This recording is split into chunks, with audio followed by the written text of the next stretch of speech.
God, these injuries are starting to pile up. I mean, week one, we had to go through, we had to probably cover in on 5, 6 main things that mattered. Week two, that got up to about 8 or 9. Well, we have players hitting the IR. We have guys that we still don't know if they're going to be playing on Sunday. So I want to give you every last minute injury update to help you submit your starting lineup this Sunday. And of course, before we get into it, go down there, drop a like on this video, subscribe to the channel, and hit the bell next to the subscribe button because we are live streaming every single day until the end of the season.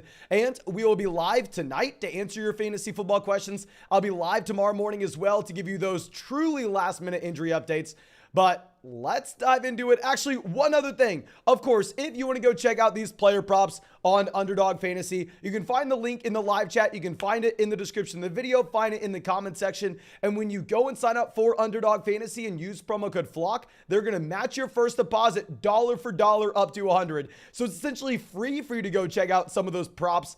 And you'll be able to hop into drafts with us this season. On top of this, only for people who use promo code FLOCK.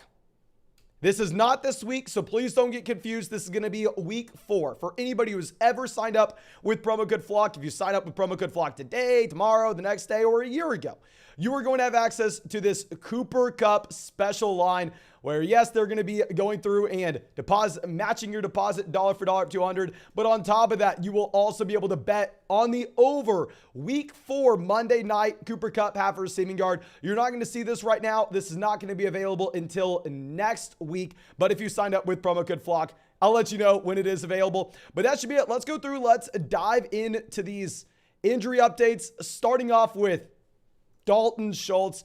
I do not want you to be planning on playing Dalton Schultz. Yes, getting in a limited practice. I understand that maybe you want to get excited that he plays on Monday, so he gets an extra day to rest, yada, yada, yada. Well, at the end of the day, you still have Cooper Rush. And on top of this, with Dalton Schultz, I don't want to play a limited Schultz in general, but we are also looking at maybe, just maybe, Michael Gallup making it back. Now, I'm really hoping that Gallup makes it back, but at the same time, I don't necessarily think that you want to go through and ever plan on playing Michael Gallup either. So it is an interesting spot in general where I feel like, yes, these are two things that we need to monitor. I'm really excited about their long-term upside when Dak Prescott gets back. But because these guys play on Monday night, please, please, please do not think that we should be going through picking them up to play.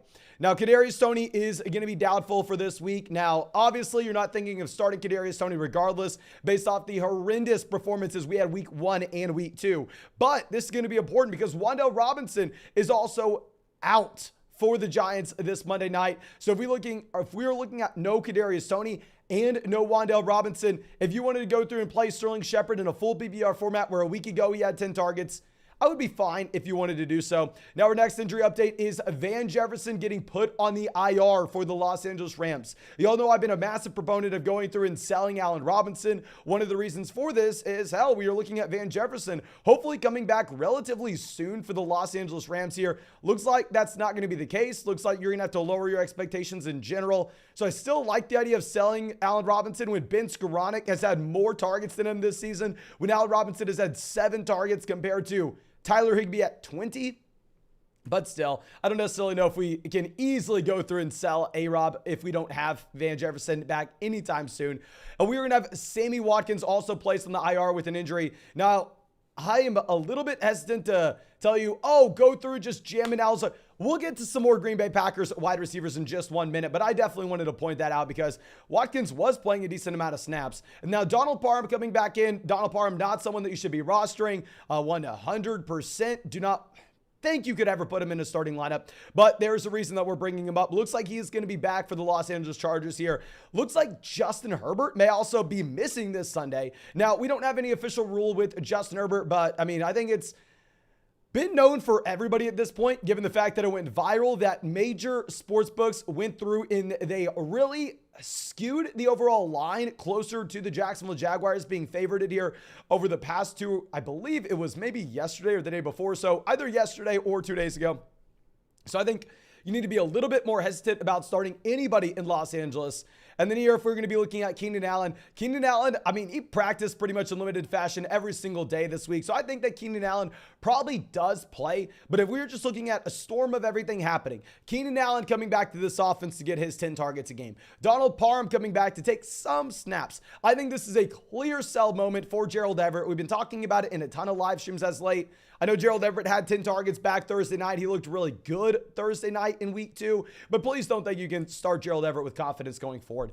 Now let's get to the longest list of injuries that we are going to have. Godwin officially ruled out. I mean, this was the expectation for everybody here. No idea when we're getting Godwin back. Mike Evans officially out as well. I mean, with Mike Evans, some people thought he could appeal the suspension to make it back. Nope, no Godwin, no Evans. Also, Julio Jones had a limited practice for the Tampa Bay Buccaneers on Friday. But a lot of people are saying, you know what? I mean, he wasn't really even out there at all. It's hard to assume that Julio Jones is going to play this week. I mean, we have Russell Gage himself not practicing on Friday. This is leading to the team going through and activating Cole Beasley off the practice squad because they may have no Mike Evans, Chris Godwin, Julio Jones, Russell Gage. Leonard Fournette is even banged up. Now it looks like Leonard Fournette is going to play.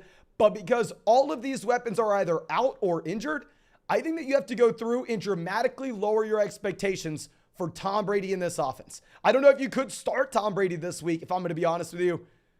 Probably got to find somewhere else to go. Now our update with Josh Jacobs here is that we don't really know what's happening. I mean, it looks like he didn't travel with the team to Nashville because of some undisclosed illness. I think it will be very clear if Josh Jacobs is going to play or not by the time we get to Sunday morning. But right now, I haven't seen anything about Jacobs making it there. Now, George Kittle not on an injury report because George Kittle isn't some game time decision where we really didn't know if he was going to play.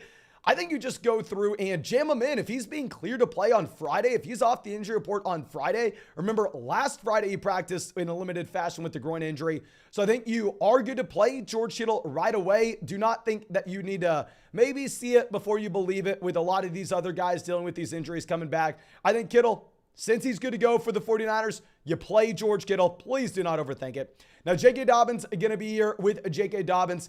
Questionable against the pitch. I have no idea what to expect. I mean, here, this is a running back that practiced in full all week last week. He practiced in full all week this week, but last week he missed. I love Dobbins. I love the long-term upside we may have here. But, dear God. Definitely cannot start him. Definitely cannot rely on putting him in your lineup this week. But going back over to what we were talking about, Sammy Watkins hitting the IR. Looks like Allen Lazard not even dealing with the ankle injury anymore. And on top of this, Christian Watson is currently questionable. I mean, this is a wide receiver that practiced on Friday, but still, I mean, he wasn't at practice earlier on in the week. I think because we have possibly no Christian Watson, because we have definitely no Sammy Watkins, and Allen Lazard is 100% good to go, maybe you want to go through and play Allen Lazard this week, knowing they're going up against the Tampa Bay Buccaneers, who should do a decent job at least slowing down the run for this Packers unit. Now our next guy going to be Hunter Renfrow here. Hunter Renfrow, concussion, not playing. Super simple. Probably get him back in week 4. But for the time being, oh my gosh, Devontae Adams going to smash. Darren Waller's going to smash. I think you could be very excited. Obviously, you're playing those guys almost regardless, so maybe this is only real news for you if you are playing in like a DFS-style tournament, if you have to be running projections on Devontae Adams versus Jamar Chase. But I definitely thought we had to bring it up. And now TJ Hawkinson going to be questionable. Now, he has been practicing. I think TJ Hawkinson does play. But at the same time, if he has been dealing with this, I don't know if we can put him in our starting lineup. I drafted Hawkinson in a lot of leagues, but I also didn't expect Amon-Ra St. Brown just to turn into Cooper freaking Kupp. Now, DeAndre Swift also questionable. DeAndre Swift was questionable last week. Reports were saying that he was going to be limited last week. And last week, what we said is, if he is active, you play DeAndre Swift. I expect DeAndre Swift to be active yet again. I think that he is going to be a running back that you need to go through and jam in. Now, Alvin Kamara, a very similar situation. With Alvin Kamara, a lot of people are going to be worried that he is a running back that you potentially have to worry about just the overall snap count he'll have if he plays. What I'm looking at is a running back that has been a running back one on average throughout his entire NFL career, that practiced every day this week. So I don't know. I think that if Alvin Kamara is active, you have to play Alvin Kamara. Maybe you lower your expectations in general. But I mean, on Underdog, or go use promo code FLOCK, find the link in the live chat. One of our favorite player props for this week was Alvin Kamara over 2.5 receptions. But now it looks like Gabriel Davis still getting limited practices in. But earlier in the week, he said, you know what? I'm 100% good to go against the Miami Dolphins. I know we had some people in the live stream last night saying, oh, no, I saw him limping on the field. I saw a video on Twitter. Do you remember back in the day when people were looking at the videos of Michael Thomas at training camp and going, oh no, I mean, look at the ankle. He's clearly not recovered. Look at the way he's cutting in and out. I don't want to be relying on Twitter videos for injury advice. If Gabriel Davis says he's 100% good to go, and we also look at the Buffalo Bills as a team that is easily able to put up 40 points in any individual game, you probably got to go through and start Gabriel Davis. Now, Jerry Jeudy, this is going to be a very difficult situation. Doesn't practice until Friday. Plays on Sunday, but it's going to be in the later slate of games. He's playing at 4 p.m. Eastern, 3 p.m. Central on Sunday. So if we're looking at that, if we're looking at the fact that you're going to have to submit and make those decisions at 1 p.m. Eastern, when we may not even know if Jerry Jeudy is 100% good to go, even though Jerry Jeudy was the guy I thought was going to be the wide receiver one in Denver this year, hard to ignore the shoulder slash. I think that you probably avoid Jerry Jeudy this week. Expect that you get a top 10 week from Courtland Sutton. Y'all know I'm not a massive Sutton guy, but this is the week to be on Sutton and off Jerry Jeudy. And now, obviously, you're not starting Alec Pierce, but looking at the Indianapolis Colts getting shut out a week ago against the Jacksonville Jaguars, I feel like this is something we probably have to talk about. I mean, you have Alec Pierce as well as Michael Pittman, both good to go. Not telling you to start Matt Ryan. I literally spent the entire offseason saying, Matt Ryan's not as good as not that much better than Carson Wentz as everybody in fantasy football wants to assume he is. I don't think this offense is going to be an offense getting shut out consistently, however. I think when we get Alec Pierce back in to stretch the field and we get Michael Pittman back in as that prototypical alpha X wide receiver, you have a better week in general. Now, James Conner, I mean, right now it looks like he is going to be kind of gamed. I don't know if he is going to be playing. And another issue with this is with James Conner, if he does play, he may be on a snap count. So what we've been saying is if James Conner is that true game time decision where he does not get cleared until right before the game, I'm probably just going to go through, play someone like Jeff Wilson Jr. instead. Play someone that's a very safe option to get pretty much just every single touch in their own backfield. Whereas if James Conner were to be cleared, say, later tonight, then we're a little bit less concerned about him being on a snap count. Obviously, it's very hard to read into this situation. And that should be it. Thank you, of course, for coming out. Let me check the live chat since this is going to be a live stream here that we can look at. And of course, go sign up for Underdog Fantasy. Use promo code FLOCK. You can check out all these player props, get into drafts with us on the live stream. And also, if you used promo code FLOCK at any point, or if you do it now, not only are they going to match your first deposit dollar for dollar up to 100, but in week 4, not this week, but in week 4, for everybody who used promo code FLOCK, you're going to be able to bet the over on Cooper Kupp at half a receiving yard. Unless you're really bold and you think you should be taking the under. But let me check the general chat, see if we have anything out that we maybe missed on the injury front. I don't see anybody. Andrew says Alvin Kamara. Yeah, I think Alvin Kamara probably does play. I think that we have to go through. I think we have to play him, even if we have lower expectations overall with the rib. Okay. Looks like everybody else in the chat's just asking trade questions, asking start-sit questions. So I'll be live later today to answer all your questions. I just wanted to make sure we weren't missing anything with the injuries.